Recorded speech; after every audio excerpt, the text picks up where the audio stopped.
looking down at those who look up to you, by Krishna's mercy.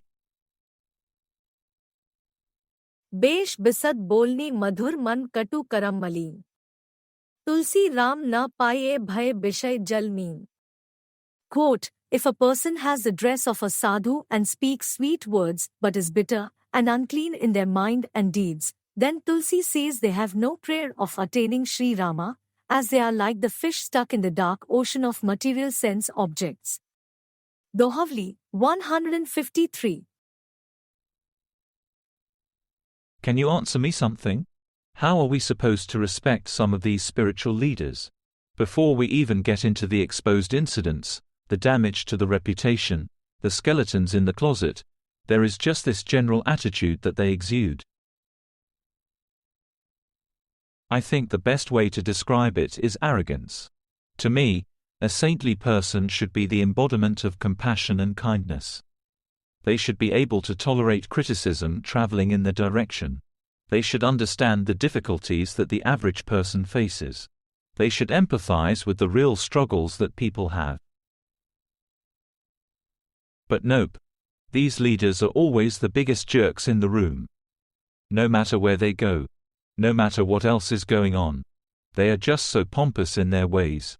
They behave as if everyone in attendance is so fortunate to have their association. These leaders pay no attention to time, schedule, or appointment. They arrive late and continue blabbing on, with one boring slideshow after another. I have a feeling they make these presentations for themselves. It is like the faculty at a university showing off their research work, which has no relevancy to the students or to the donors. It is just to make the other faculty members proud, to bring more honor and prestige from people who don't really understand what is going on. These spiritual leaders fall left and right, like dominoes arranged on a table. The thing is, they have no shame. It is like they look down at their disciples. They laugh at the predicament of the dependents, in how they have to keep switching gurus. The current leaders are all set, you see. They had a bona fide guru, the founder Acharya, but now everyone else is helpless. They must accept one fraud after another. It is like these gurus look down at the disciples. They look down at those who look up to them. Can anything be worse? It really is sickening. What is the fate of such people? How can they be assured of a higher destination in the next life when they are the biggest pretenders known to man? We can only imagine the state of affairs if the Supreme Personality of Godhead operated with a similar mentality. Since he is the topmost person, Purushottama, there is literally nothing anyone can do for him. He lies down to rest in the Vaikuntha realm. Lakshmi Devi offers a nice massage. Narada Muni sings his praises. There are so many devoted followers, but Bhagavan is actually Atmarama. Parameshvara is completely satisfied in the self. He is not dependent on anyone. Imagine if Vishnu were to look down at those worshipping him. What hope would any of us have? There is no chance to reach a similar level. We would be relegated to a perpetual state of helplessness, being a laughingstock in birth after birth.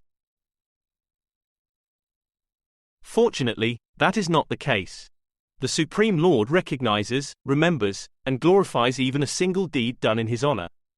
Those who are always thinking of him remain connected to him. It is like they are by Vishnu's side through the vehicle of the consciousness. This is the real meaning of yoga. Yo ma pashyati sarvatra. Sarvam cha mai pashyati. Tasyaha na pranashyami. Sacha me na pranashyati. Quote, for one who sees me everywhere and sees everything in me, I am never lost, nor is he ever lost to me. Lord Krishna, Bhagavad-gita, 6.30. Goswami Tulsidas explains that the person who has wickedness and cruelty in their thoughts and deeds has no chance at receiving the mercy of Shri Rama. They may speak words appropriate to the situation, persuasive in nature. They may look the part, such that others automatically offer respect.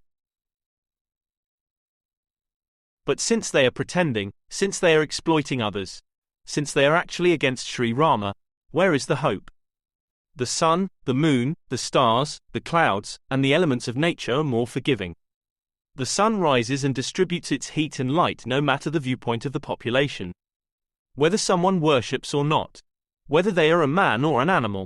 Whether they mock or appreciate. Shri Rama is more merciful than the elements of nature he has installed. If the administrators of the universe exhibit any desirable qualities, if they are merciful to their worshippers, it is because of the kindness and compassion descending from the person in the highest position of all. His nature, his outlook, and his dealings with devotees are a great benchmark for assessing whether a person is genuinely saintly or not. In closing, position of authority found. At the dependents looking down. In arrogance and haughtiness to sit. But their position never legit. Since wicked in character and deeds. Bound to material ocean indeed. If from sun and moon benevolence shown, then Rama is most merciful known.